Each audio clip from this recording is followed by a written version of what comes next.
Top Riftbound players don't play better cards, they play better turns. Hey everyone, I'm Sol, a former Legends of Runeterra pro now fully committed to Riftbound.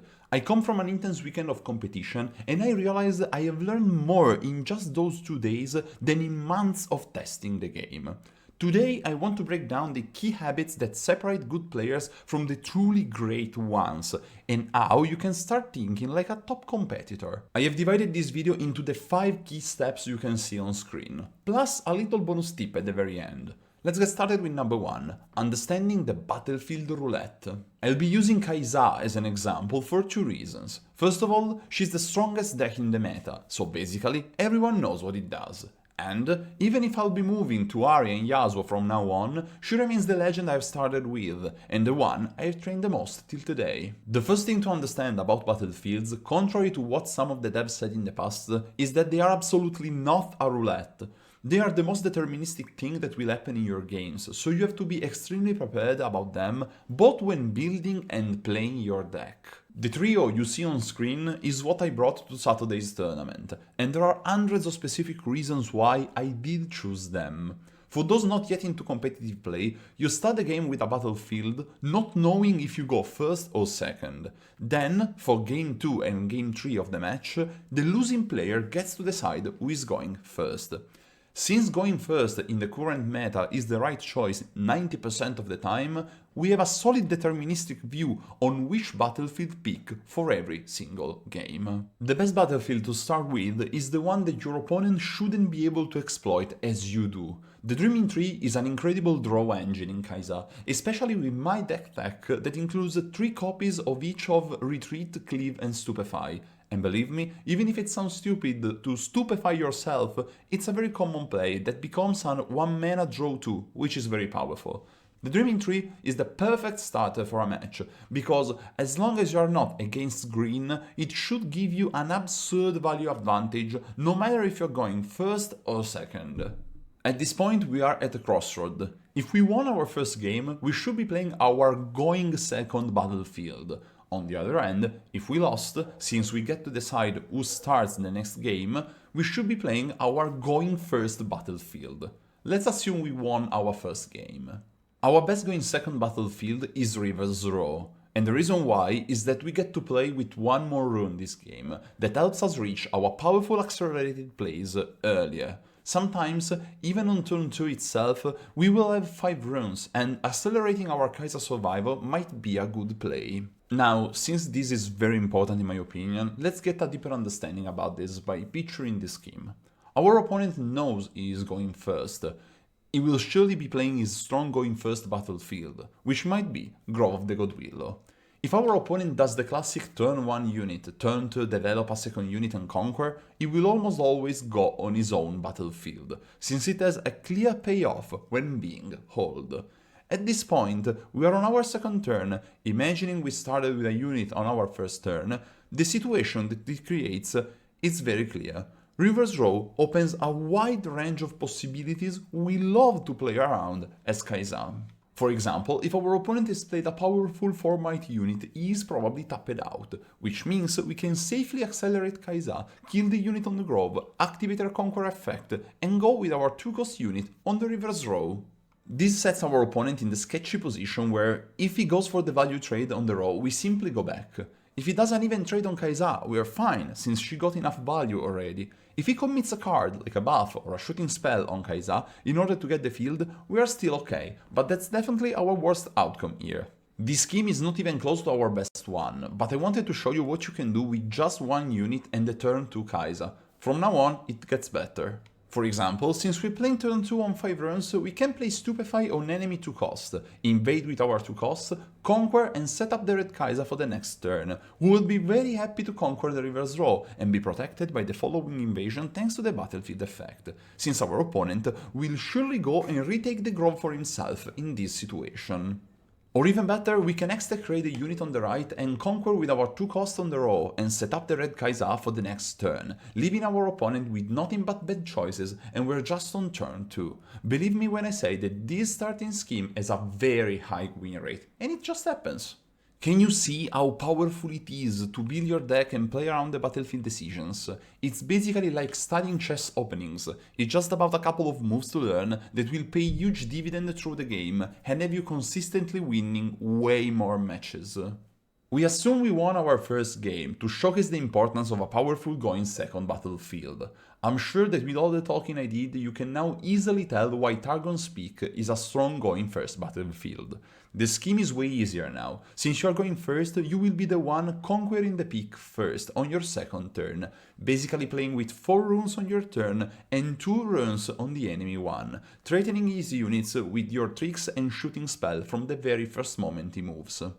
This is how very good players set up their deck. There are still no certainties on what will be the absolute optimal decisions when talking about which battlefield to put into your deck, but it's sure to say that good deck builders are following those guidelines because of the clear payoffs they get during best of 3 matches. It all comes down to the fact that the rule saying that you win at 8 points is basically a lie at competitive level.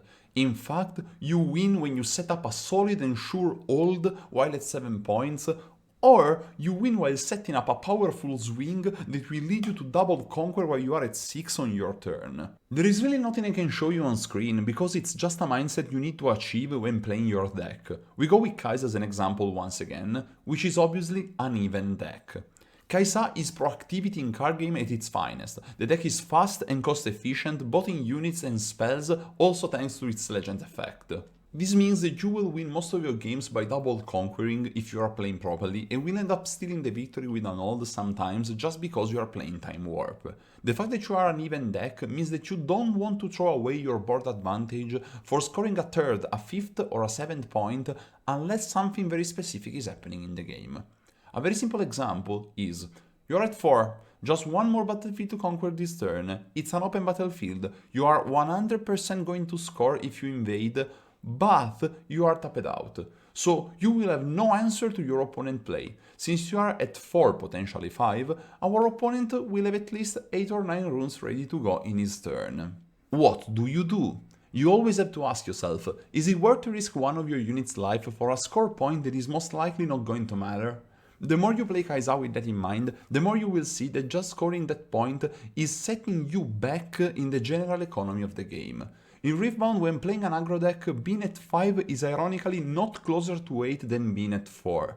It's almost never worth to put a unit at risk when it is eventually going to conquer next turn anyway, bringing you to 6 points, which is basically your lethal range in this game. The typical play pattern for Kai'Sa is to conquer on your second turn for point number 1, hold on your third turn for point number 2 and bring the unit back to set up the board. Double conquer on your fourth turn for point 3 and 4 with the help of powerful spells or red barriers. Double conquer again on your fifth turn for point 5 and 6 while training enemy units and preserving your base as much swing as possible. At this point, you win the game on your 6th or your 7th turn by playing the Thousand Tail Watcher and finish off the game with a double conquer giving you the 8. I know it sounds both too easy and overcomplicated at the same time, but this is just a time lapse on how Kai'Sa wins most of their games. Many other decks play like this, just change the Thousand Tail Watcher play for a Grand Stratagem play and you have basically the play pattern for Darius. On the other hand, a slower deck as Master Yi plays the odd game. When playing a slow deck, the most important thing is to not get overpowered on the board by opponent's swings and spells. So, preserving your units is more important than scoring points. You only score when it is safe, and when it makes it hard for your aggressive opponent to reach an even scored point. That's because, as IE, you win by leaving no chances to your opponent, by making them choking when trying to invade you thanks to the defensive power of both your legend and your green spells.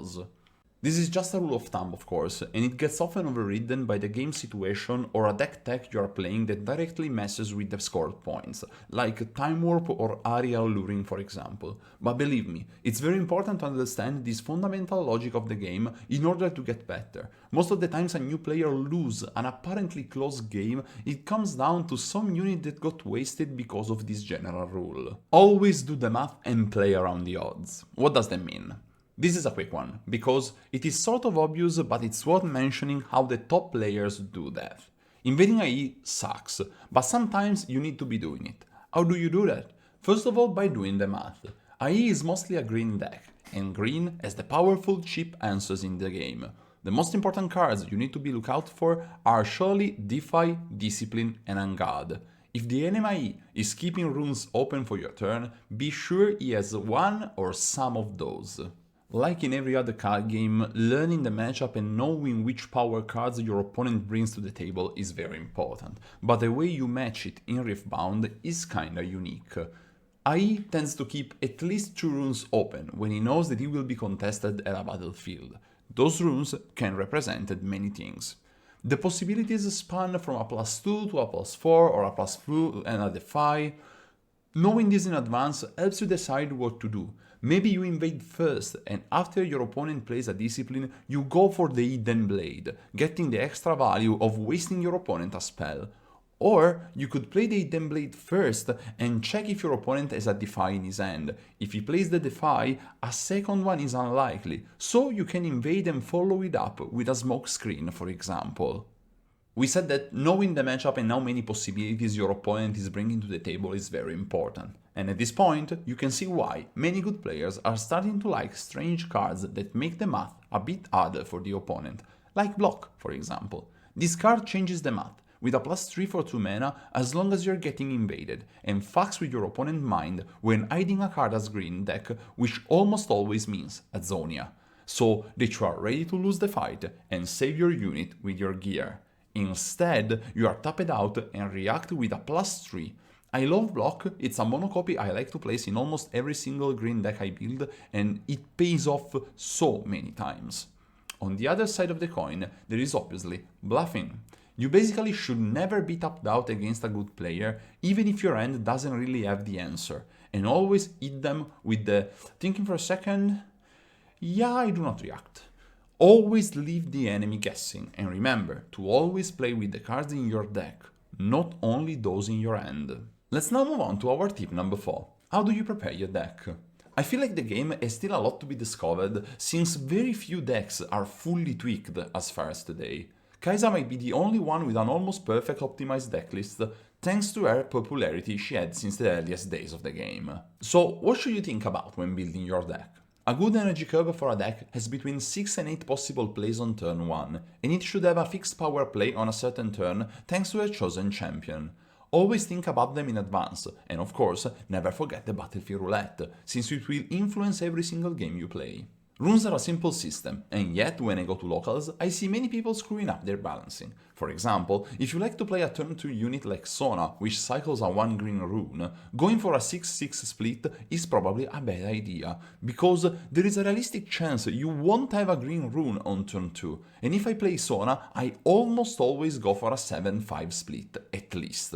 Riftbound is a game played mostly on board, and both when building a deck or siding in between games, you are almost always swapping cards by giving priority to units over removals and removals over tricks.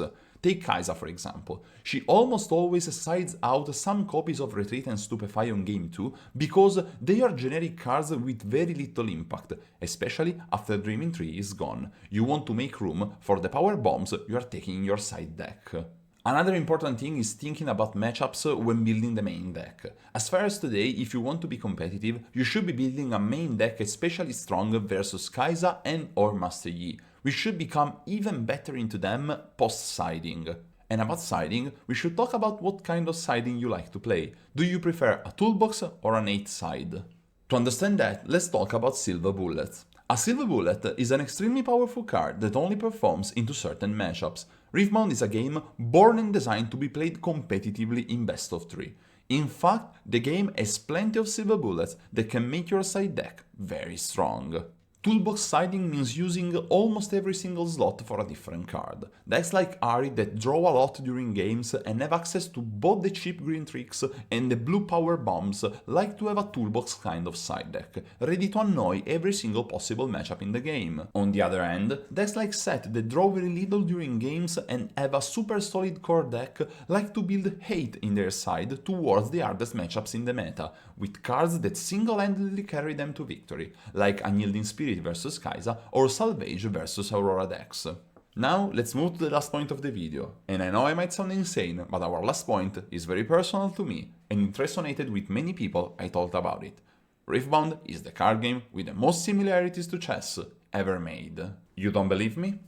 You should memorize the openings for every single matchup, play around studied patterns and adapting them just a little based on the current situation in the game, while at the end, you often play a solved game to get the last 2 points almost the same way as you prepare a checkmate in a game of chess. You can also predict your opponent's next turn extremely well thanks to the pacing of the game and the rune system. You can even go deeper and predict more than one turn. If you're able to do that consistently, I welcome you among the very best players of this game. The skill ceiling of Riftbound is so damn high.